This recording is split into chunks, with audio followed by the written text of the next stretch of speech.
Hey everyone, I'm Joe. Today it's time for me to do my monthly reading wrap-up for July 2021. July was a really good reading month in total. I read 10 books by 4 different authors in 3 genres. Although this should actually be a fairly fast wrap-up due to obviously being only 4 authors and many of those books being part of longer ongoing series. So, I will often be doing individual reviews for them at a later date. And the first book I'm going to talk about is probably the strangest book I've read in a while, and that is Earthquake Weather, written by Tim Powers. Now, I already read all 3 of this book, because this is the third in a trilogy called the Footlines Trilogy, with a friend and fellow booktuber called Rachel, or known as Canardi on BookTube. And now, it is hard to say whether we entirely enjoyed the books as books. We enjoyed the experience of buddy reading them together. In fact, I think both of us pretty much came to the conclusion that if we hadn't have been buddy reading them together, this would have been a disaster, frankly, all 3 books. As it was, they actually did work out fairly well in the end, because just talking about them and the discussion and these thoughts that we bounced off each other just worked for these books. This one being the third in the trilogy, and it being, frankly, just as strange and bizarre as the first and second books, is very hard to talk about, and frankly I don't want to give too much away, but it involves almost a sort of urban fantasy of sorts, with ghosts that can possess people, and strange card games where you can gamble away people's souls in the earlier books. And now the Fisher King, who was a large part of the first book, is trying to make a return. There are strange murders, ghostly possessions, and this book is so hard to describe that I'm not going to try and describe anymore, because I'm just going to confuse myself. I mean, both of us were, and I think still are, confused about many of the plot elements in all 3 books, frankly. And I would say that this book is worth reading, but just be careful with it, because it's very strange and very hard to follow. And maybe if you want to talk about it with a friend reading it at the same time, basically a buddy read, that may be worth it, because it's that kind of book, I think, and it worked for me and Rachel really, really well in total. The second book that I am going to talk about is the third book in another trilogy, and that is The Saints of Salvation by Peter F. Hamilton. This now means that I am up to date with every book that Peter F. Hamilton has ever written, which I'm really happy about for the time being. Anyway, now this is the third in his Salvation Sequence trilogy. I don't know why he's calling it Salvation Sequence when it should really be called Salvation Trilogy. I don't care really, because that's up to the authors and publishers and such. This is a good ending to the trilogy. I will be doing a separate review of this trilogy in the next few months. I think at the moment I'm probably going to do it for about early September, I believe, so it'll be a little bit of a while away, but not too far.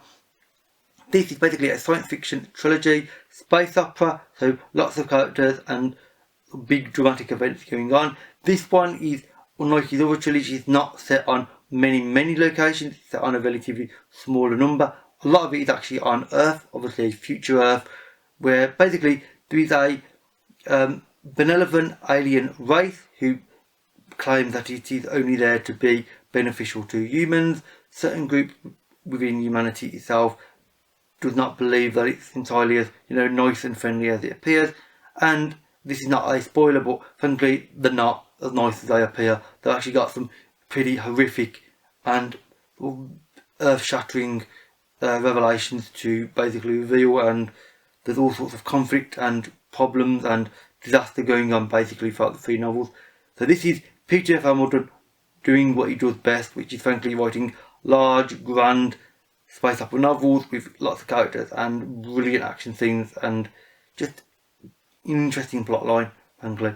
I would recommend this trilogy, but I will do a separate review of this in the upcoming future. Now, the next set of books I read on my Kindle, so I am not going to talk about particularly now.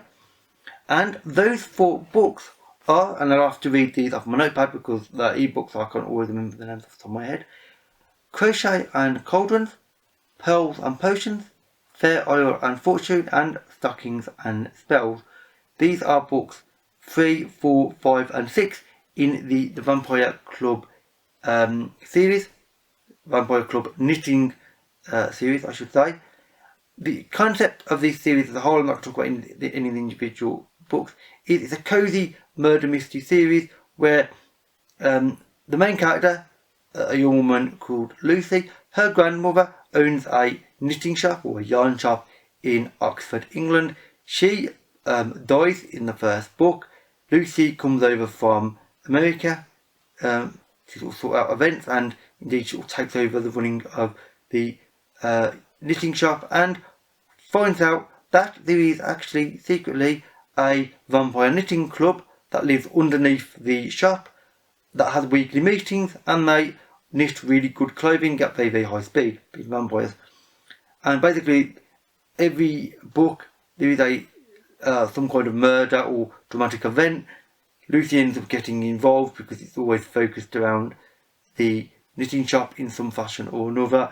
So she happens to be a witch as well, she finds out, and it's just a fun, enjoyable series of books which I will continue with past this because they're easy to read, fun, the characters are well developed. It's a little bit predictable at times and they are quite short and brief, but they do exactly what you want them to do, which is just to be a nice, enjoyable short read in between other more deeper reads, which can often be frankly brilliant. And I would really recommend this series. And for the record, Rachel Canada and Booktube, she talked about these so enthusiastically that's why I'm reading them now. So I can happily blame and thank Rachel for making me read them. And finally, the last set of books is, and this will not be a surprise because I've been reading them all year, is Discworld books by Terry Pratchett. So the 4 Discworld books that I've read this month, and I'm not going to talk about these in any depth because I've already filmed reviews for these, and which will be uploaded in several months' time at this point, is The Last Continent, Jingo, Hogfather. For some reason I always just seem to call this The Hogfather, but it's not it's just Hogfather. Don't know why I do that. And Carpe Jugulum, which for the record I'm actually still reading. Although by the time this video goes live I will have easily finished it.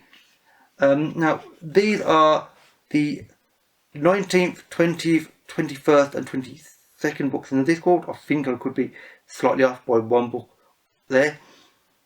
Discworld is a fantasy series. It's well known and synonymous. It goes hand in hand with Terry Pratchett. Discworld is Terry Pratchett. Terry Pratchett is Discworld. It's one and the same thing as far as most books are concerned. He created this world that was phenomenal. It's bizarre and mad and just hilarious all the way through.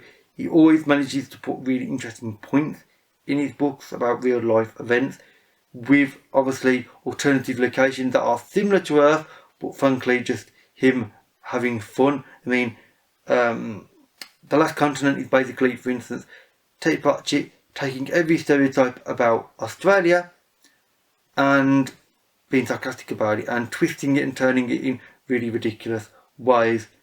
And the other books are very similar about certain aspects, either countries or things that we take for granted, frankly. He just twists them and turns them and makes interesting points, whilst also never making things too heavy going. He makes it funny. I mean, one of the books, Jingo, is heavily to do with slavery and racial prejudice, yet it's not horrible and grim and dark. It's actually really amusing, yet makes some really major points. But I'm not going to say too much more now because frankly I have already filmed the reviews for the first 3 of them, and which will be uploaded in a few months time now, so I will let those videos speak for themselves. And with that said, that is it for all of these books.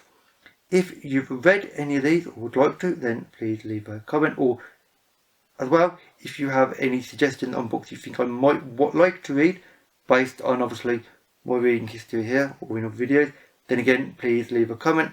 I'm always happy and eager to investigate new books in time, of course, because my reading choices tend to be quite random quite frequently.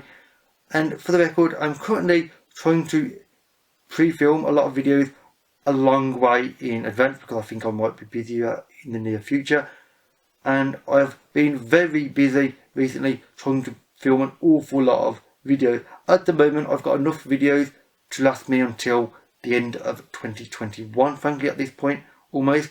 So, I'm pretty good with videos, although I'm certainly not resting on the fact that I'm ahead. I'm still going to keep filming and filming and filming, and at some point, presumably, I may end up having a month where I can't film for a little while due to real life events.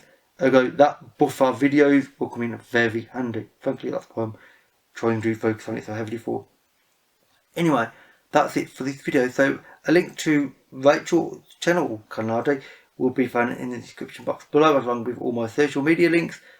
Thank you for watching, and I'll see you another day. Bye for now.